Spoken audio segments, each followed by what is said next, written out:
Okay, in this video I'm recording how I do my washes. I always use a wide paintbrush, and make sure you stir your paint almost every time you dip in it so the paint doesn't settle. But you have to excuse me, my first real video. But you take it, dab it on the side, and you apply it all over the head. You want to get in all the creases. You want to avoid doing lips, the soles of the feet, and the palms of the hands. You want those to be left till very last when you want to do your blushing and everything like that. But you want to keep the skin tone off of it so they have that distinction. But you just brush it on.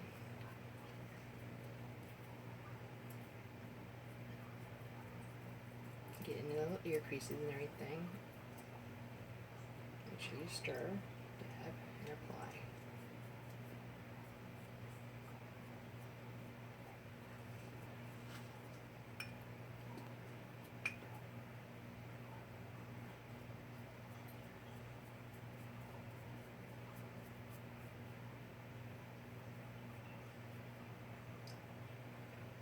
You want to do a couple of these coats. That way you slowly build up your skin tone and you don't get that chalky look from trying to make your paint way too thick.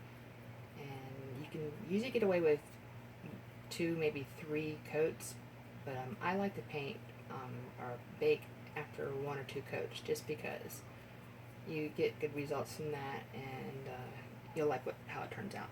I also discovered these recently, which are really nice.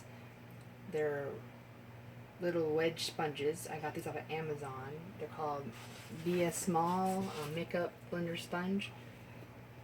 You just go over it with this, pounce, and it comes off. It's very absorbent, so it takes off all your excess paint, but still leaves that little bit that you want it to have, so that you can slowly build your layers up. But every now and then, pounce the napkin, paper towel. That way, you get an excess paint off of it. And you just pounce, dab, and continue to pounce.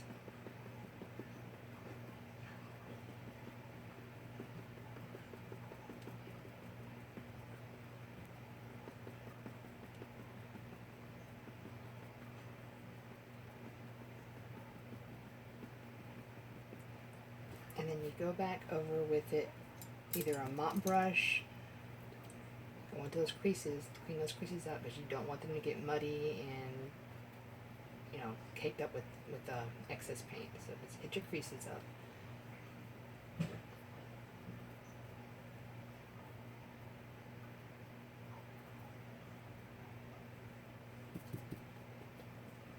Remember to get your ear creases into your ears too. Get them real good, because that paint seems to like to pull up in there, and then you get like a dark line inside there where you don't want it. You want it to be as natural looking as possible.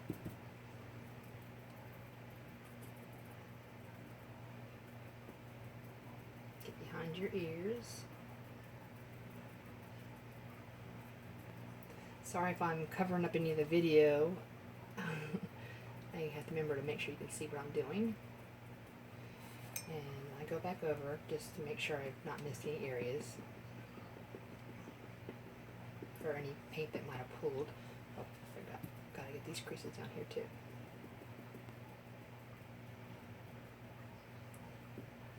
Okay. That way, if there's any running paint, this is you want to make sure it's no running paint, because you will get those lines harden, and once they've set, they're hard to get back off. And if you've baked it, you're going to have some scraping to do with a tiny toothpick, because you can clean your creases out the toothpick if you happen to get like the pulling in it. But I also ordered, I found this one at CVS, little pointed sponge. It goes in the little creases really nice, gets those cleaned out real well for you.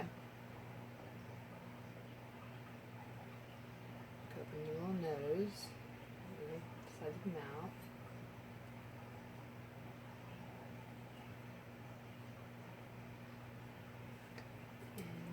There you go. That's how I do it.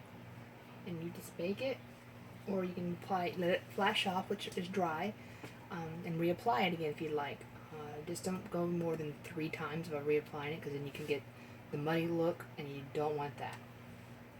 Thank you.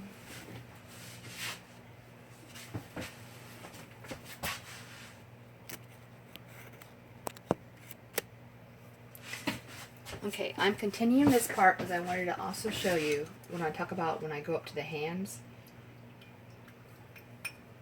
You want to get your paint ready right there where the hand starts. Bring it down. Bring it down, bring it down, bring it down. Come around, around. You can come up here. Don't go past the first part of the hand onto the fingers. When you're using your sponge to take the paint off, you want to touch the fingers with it then. But yeah, just bring it up there. Pick up some more paint. Make sure you swirl. Swirl and dab.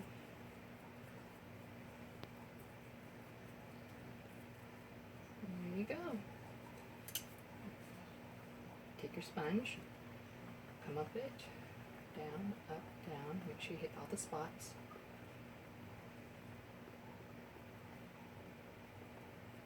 Don't want any runny spots. Now you want to come up on the fingers, because that extra paint that's still on the sponge will transfer over to the fingers.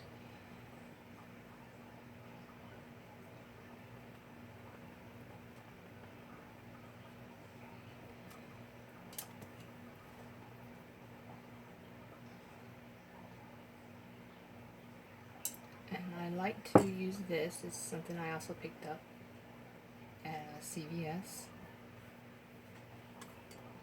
Where's it at? I just had it. Sorry guys. Okay, a little tiny wedge. You can use your regular white wedges, cosmetic wedges, but these are really pointed and really nice. You can get right up in there. Go up underneath the hand and make sure there's no paint pooling right there. Around. Any of the creases, you can touch it up. You just want to gently tap it into the crease. You don't want to pull tug, but you can actually make it leave lines in your paint, and you don't want that to happen. You can take that what's left over, because you got some paint to transfer onto it. Get between those little fingers. That way you don't have those white lines showing, the creases showing. You cover it right then. And go on the side of the fingers. Make sure you blend these side pieces where the darker part of the hand fades into the lighter part. That way you get that distinction. Don't worry about getting the tips of the fingers. We're going to get that when we come back with more of the darker shade and the red blushing. We'll get the fingers then. But that's pretty much all you do. You repeat the steps on the other 2 limbs, and you either let it flash off, and when it's completely dry, the finish dry, you can apply another coat or 2, or you can go ahead and bake in between. This is what's going to make your baby dark. This is part of it. There's 2 more washes I use that'll kind of like work for it, but I'll show you how. I will mix them up too and show you how to do that too. That way you know what I'm talking about, and you'll have you a beautiful baby by the time you're done. Thank you.